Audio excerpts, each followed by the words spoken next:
لە دنیادا نییە وەک من بەعشقی ئەو گرفتارێ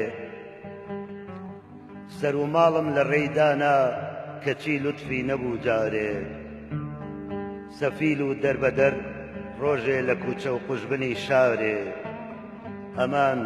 مردم عیلاجێ سا لە ڕێی پێغەممەرا چارێ ویساڵ یا قەتڵە یا تەسکین لە هەر سێ بۆم بکەن چارێ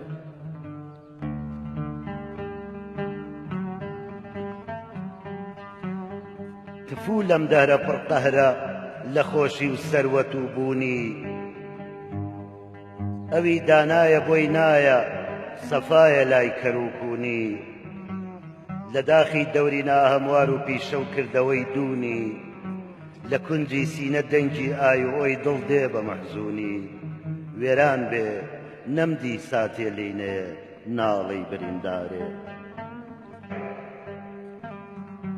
هەموو کەس پێم ئەڵێن شێتی وەها خۆت مەحو بەربا کرد لە ڕێ ئەم خاکەدا فەوتایی و سەد لەکەت کە پەیدا کرد چ سوودێکی هەبوو بۆ تۆ ئەوەندە جەنگ و داوا کرد ئەلای هەر کەس ئەچم مەنعەمەکە خۆت بۆچی ڕسوا کرد درێخ کوا حاڵزانێ ڕەبی تووشم بێنی بیمارێ لە کۆڕی عەشق و دڵداری هەتا زوو دەربچم چاکە هەموو ڕەنجم بە فیڕۆ چوو لەگەڵ ئەو شۆخە بێباکە ڕەزیل و سووک ڕیسوا بووم وەرە حاڵم تەماشاکە لە ژێر باری غەما واشانی سەبرم ڕێشە ئێستاکە فیراقی یار لەبەر ئاخر شەڕی لێم بۆتە سەربارێ ئیلاهی بۆچ لە دنیادا بەشی من شین و گریان بێت عەدەب لەم ژینە خۆشترە عەریزەم خۆ نەدابوو بێت هەمیشە وێڵ و سەرگەردان بە سەودای عەشقەوە وەک شێت سەبا یارانی مەجلیس گەر هەواڵی منە پرسن لێت بڵێ کێشایە مەیخانە دووچاوی بێت و عەیارێ سەفا دوورە لە ئینسانی ئەدیب و عاشق و شاعر